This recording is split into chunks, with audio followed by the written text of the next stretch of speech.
Welcome back to the Ancestral Findings podcast. The cold of December bit deeper than the mud underfoot, making every breath visible in the icy air. Private William Roberts adjusted his scarf, but it did little to stop the chill from creeping into his bones. The trench, stretching endlessly along the western front, was quiet except for the distant rumble of artillery, a dull reminder that war never truly slept.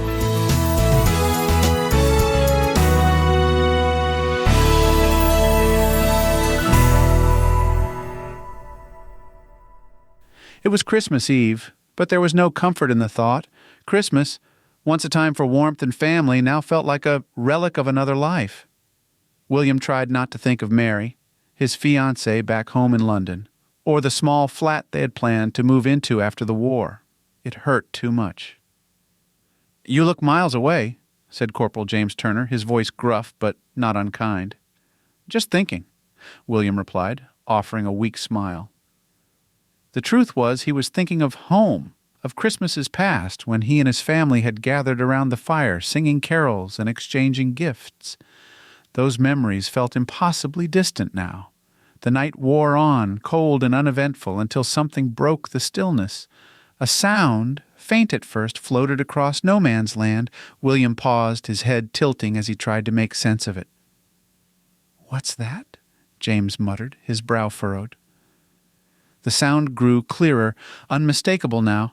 Singing. The words were in German, but the melody was one William knew well. "Stille Nacht, heilige Nacht." "Silent night," he whispered, his breath catching. The men in the trench fell silent listening. Then one of the British soldiers began to hum along, hesitant at first, but growing bolder. Others joined in, their voices rising in harmony with their unseen German counterparts. For a moment, the war seemed to fade, replaced by a shared melody that transcended language.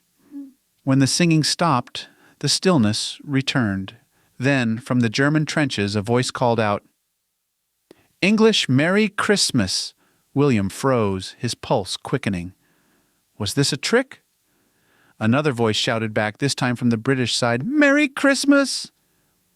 Cautiously, a figure emerged from the German trenches. He carried a lantern, its light bobbing with each step. He raised his hands high, showing he was unarmed. "What the bloody hell is he doing?" James muttered, gripping his rifle. William didn't answer. He was already climbing out of the trench. "Roberts, get back here!" James barked. But William didn't stop. Something about the sight of the German soldier, his breath visible in the frosty air, made him believe this wasn't a trap. As he stepped into no man's land, others followed, British and German alike, until the barren stretch of earth was filled with men. "Franz," said the German soldier, extending a hand. "William," he replied, shaking it. The handshake was awkward, hesitant, but it marked the beginning of something extraordinary. The men exchanged small gifts, cigars, chocolate, buttons from their uniforms. Someone produced a football, and what began as a tentative kick-around soon turned into a full-fledged match. Laughter echoed across the battlefield, mingling with shouts of encouragement.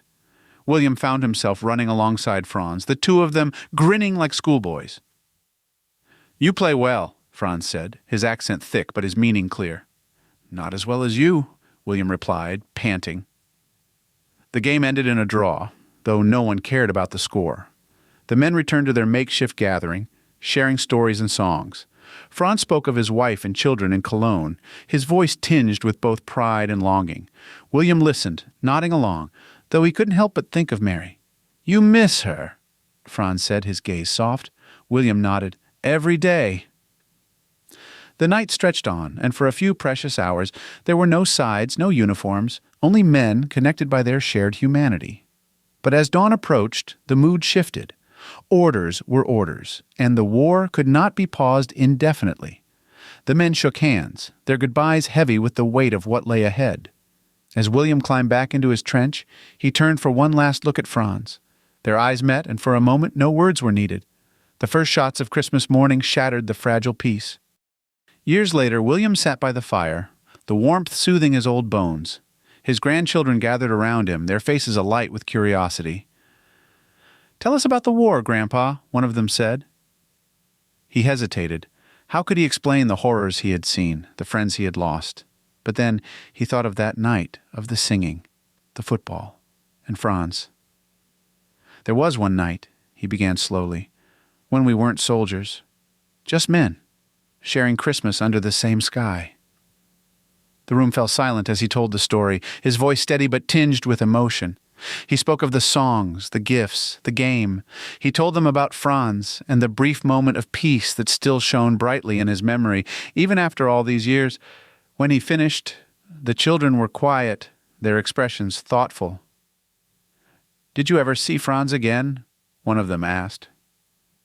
William shook his head. "No, but I like to think he made it home, just like I did." As the fire crackled and the family settled in for the evening, William stared out the window at the night sky. Somewhere, he thought, Franz was under the same stars, remembering that night just as he did. It was the Christmas truce of 1914, a fleeting moment of humanity in the midst of war, a reminder that even in the darkest times, peace is always possible.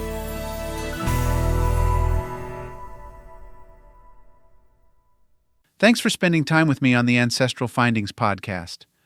I always enjoy sharing these stories, tips, and discoveries with you. If you haven't already, head over to ancestralfindings.com, where you can download a free genealogy ebook, request a free lookup, and of course enter to win the next book giveaway. It's been an incredible journey together since 1995, and your support through these past 29 years means more to me than words can express.